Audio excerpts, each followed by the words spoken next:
तर आज काङ्ग्रेसको सभापतिको रूपमा उत्तर दिएर कास्कीमा आएको छु। अब कसैले पनि रूप पाएको हुन्छ कतै पनि कास्कीका 3 निर्वाचन क्षेत्रमा, गण्डकीका सबै निर्वाचन क्षेत्रमा नेपाली काङ्ग्रेसका साथीहरूले छाती फराकिलो बनाएर गएर रूपमा गएर मतदान गरियो। यो केवल एउटा निर्वाचनसँग जित्ने कुरा, विश्वासको कुरा मात्र होइन।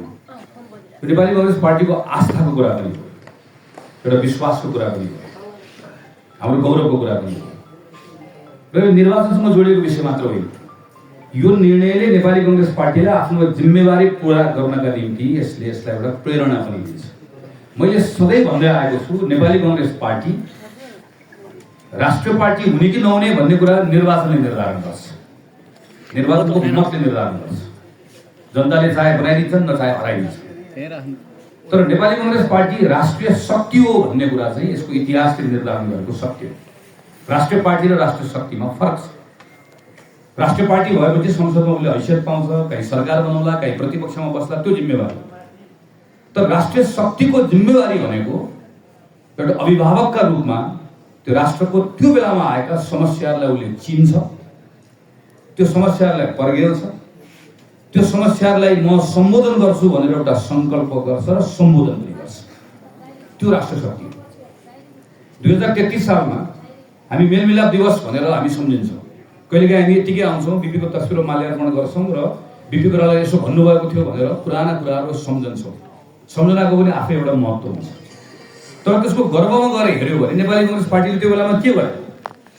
त्यो राष्ट्रिय शक्ति भएको हुनाले गर्दा त्यो सोच आयो, त्यसको भूमिका निर्धारण त्यो भूमिका निर्वाह भयो। त्यो बेलामा नेपाल जस्ता साना साना देशहरू, चाहे त्यो सिक्किम होला, अरू यस्ता अरू थुप्रै देशहरूको आफ्नो अखण्डतामाथि प्रश्न आइसके पछाडि नेपाली काङ्ग्रेसको नेताहरूले राष्ट्रिय शक्ति भएको हुनाले गर्दा हाम्रो प्रजातान्त्रिक आन्दोलन केही समयको लागि पछाडि परे पनि पर्छ, हाम्रो ज्यान गए पनि जान्छ। हातमा 7वटा 8वटा फाँसीको मुद्दा लिएर बिपी नेपाल आउनुभयो, केही फरक पर्दैन। तर हामी त राष्ट्रिय शक्ति हो। नेपालको अखण्डता जोगाउनका निम्ति त्यो बेलाको राजासँग पनि हामीले हात मिलाउनुपर्छ। यो शक्तिसँग पनि हामी सँगै जानुपर्छ।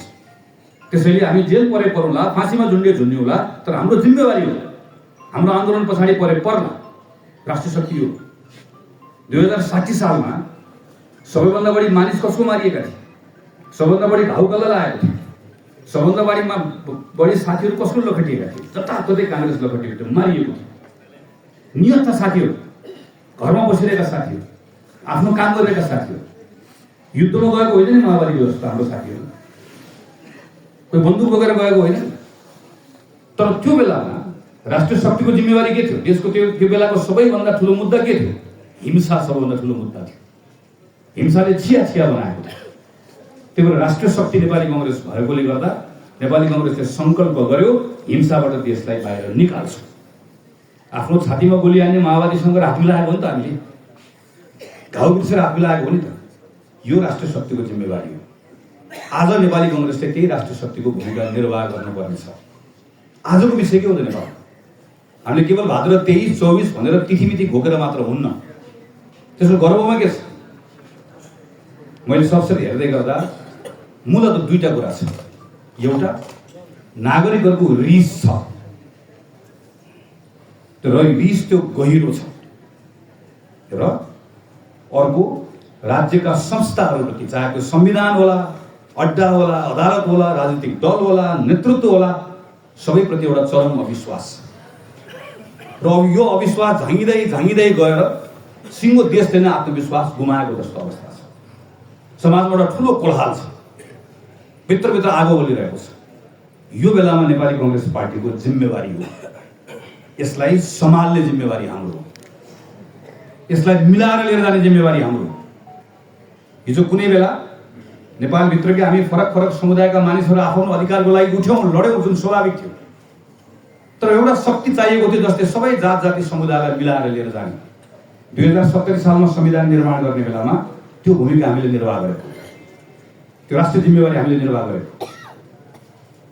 आज नेपाली काङ्ग्रेस पार्टीले म तपाईँलाई आग्रह गर्न चाहन्छु, तपाईँहरू अब घर घर जानुपर्नेछ, मतदाताहरूको बिचमा जानुपर्नेछ। मतदान गर्नुहोस् नगर्नुहोस् त्यो उहाँहरूको छनौटको कुरा हो, तर हाम्रो सन्देश लिएर तपाईँहरू जानुपर्नेछ। भाद्र 24 गते देश दण्डनी बल्यो, अर्को वर्षको भाद्र 24 गते बल्दैन भन्ने कुराको जिम्मा कसले लिन्छ? काङ्ग्रेसले लिन्छ। हामी छौँ, हामी बोल्न दिन्नौँ, हामी सम्हाल्छौँ। कुनै पनि खालको हिंसाको दलदलमा नेपाललाई पर्न दिन्नौँ, कुनै पनि खालको उत्तेजनाको राजनीतिमा नेपाललाई पर्न दिन्नौँ। हामीसँग त्यो चरित्र छ, हामीसँग त्यो मूल्यबोध छ, हामीसँग त्यो अनुभव छ, हाम्रो क्यारेक्टरै त्यही हो। हाम्रो पार्टी कुनै पनि एक्सट्रिममा जानै सक्दैन, हामी घृणाको राजनीति गर्नै सक्दैनौँ, हामी प्रतिशोधको राजनीति गर्नै सक्दैनौँ। हाम्रो क्यारेक्टरै मिलाउने हो। आज नेपालमा एउटा मिलाउने शक्ति चाहिएको छ, नेपालमा एउटा सम्हाल्ने शक्ति चाहिएको छ। रिस छ, त्यो रिसलाई त्यसलाई सम्बोधन पनि गर्नुपर्नेछ। त्यो कसले गर्छ? त्यो क्यारेक्टर कोसँग छ? हामीसँग छ। त्यो प्रुभन कुरा हो। तपाईँले यो सन्देश घर घर लिएर जानुपर्छ। त्यसैले पहिलो सन्देश नेपाली काङ्ग्रेसले यो देश सम्हाल्छ, यो सम्हाल्ने जिम्मेवारी काङ्ग्रेसले पुरा गर्छ। देश सम्हाल्ने शक्ति चाहिएको छ। अहिले आगो जसले पनि लगाउन सक्छ, निभाउनलाई धैर्यता चाहिन्छ, क्षमता चाहिन्छ, त्यो ताकत हामीले राख्नुपर्ने छ। उत्तेजना जसले पनि फैलाउन सक्छ, तर चेतनाको राजनीति गर्ने शक्ति चाहिएको छ हामीलाई। त्यो काङ्ग्रेस हो। हामीले मिलाउँछौँ, हामीले सम्हाल्छौँ। हामीलाई गाली गर्नुहोस्, गाली खान्छौँ, हामीलाई आलोचना गर्नुहोस्, आलोचना सुन्छौँ, प्रश्न गर्नुहोस्, उत्तर खोज्छौँ, समस्या बताउनुहोस्, समाधान खोज्छौँ। तर तपाईँहरूकै बिचमा बसेर नभागेर हामी मिलाउँदै मिलाउँदै मिलाउँदै लिएर जान्छौँ। हामी पुरानो पुस्ता र नयाँ पुस्तालाई पनि मिलाउँछौँ, पहाड र मधेसलाई पनि मिलाउँछौँ, देशभित्र रहेका र बाहिर रहेकालाई पनि मिलाउँछौँ। सबैको बिचमा मिलाएर लिएर गएर नेपालमा फेरि एकपटक एकअर्काप्रतिको विश्वास र भरोसा कायम राख्छौँ। यो काङ्ग्रेसले गर्छ भन्ने यो सन्देश लिएर तल जानुपर्नेछ। तर सम्हाल्ने शक्ति मात्र चाहिएको त अहिले देशलाई। सम्हाल्यो भने चाहिँ अडियो नि त फेरि सम्हाल्नु पर्नेछ पहिला। तर नागरिकहरूले खोजेको त सम्हाल्ने मात्र होइन, सम्हाल्ने सँगसँगै एउटा यस्तो शक्ति खोजेको जसले सम्हालोस् पनि तर सँगसँगै सुधारोस् पनि, जसले बदलोस् पनि। काङ्ग्रेस आज एउटा सङ्कल्प गरेर आएको छ आफ्नो अधिवेशनबाट। हामी यो देशलाई सम्हाल्छौँ, हामी यसको व्यवस्थालाई सुधार्छौँ। सुधार्ने पनि नागरिकहरूले खोजेको त्यही भएर हो नि त। आज नागरिकहरूको बिचमा गएर सोध्यो भने मधेस जाउँ, पहाड जाउँ, युवामा जाउँ, बुढामा जाउँ, जहाँ गएर सोध्यो भने पनि सबभन्दा ठुलो रिस केसँग छ? सबभन्दा ठुलो शत्रु नेपालको को भनेर सोध्यो भने के भन्छ उसले? करप्सन, भ्रष्टाचार। हाम्रो काठमाडौँ जाने सडक, यहाँ पोखराबाट हाम्रो यहाँका गण्डकीका अनेक ठाउँमा जाने सडकहरू बन्न थालेको वर्षौँ भयो। अहिले त बन्दैछ, अलिकति राहत भएको छ। तर हाम्रो सडकहरू समयमा किन बन्दैन भनेर त्यसको जवाबमा गएर नागरिकलाई सोध्यो भनेदेखि भने काहीँ न काहीँ कसैले कसैले पैसा खायो होला, घुस खायो होला, नेताले खायो होला, त्यस कारणले गर्दा बन्दैन होला। खुलिएन भन्छ। वैदेशिक रोजगारमा जानलाई, कतार जानलाई, मलेसिया जानलाई अझै पनि हामी कुरा गर्दै गर्दा 2000 मानिसहरू केटाहरू छोडेर जान्छन्। तिनलाई गएर सोध्यो भनेदेखि भने किन जानु पर्यो होला भनेर सोध्यो भने उसले के भन्छ? देशमा रोजगारी छैन। रोजगारी किन छैन? उद्योग धन्दा खोलेर, उद्योग धन्दा किन खोलेर? किनभनेदेखि फेरि यहाँ नेपालमा करप्सन छ। त्यस कारणले गर्दा लगानी गर्न मान्छे आयो होला भनेर भन्छ। जुन ठाउँमा जुन समस्याको बारेमा हामीले चर्चा गऱ्यौँ भने पनि त्यसको जरामा गएर करप्सन, त्यो करप्सनका बारेमा एउटा पर्सेप्सनमा धारणा छ। यो कारणले गर्दा नागरिकले सहायता छ। नेपाली काङ्ग्रेस पार्टीले यो 5 वर्षको अवधिमा काङ्ग्रेसले जिम्मेवारी लिँदै गर्दा गर्ने के हो? हामी व्यक्तिले चमत्कार गर्छ भन्ने कुरामा विश्वास गर्दैन। मसँग जादुको छडी छैन।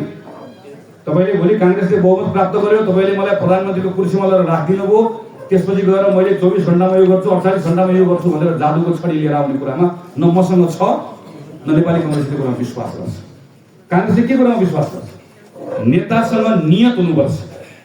त्यो नियत ठिक भएको नेताले ठिक नीति बनाउँछ। त्यो ठिक नीति पुरा गर्नलाई कार्यान्वयन गर्ने सङ्कल्प राख्यो भने परिणाम आउँछ।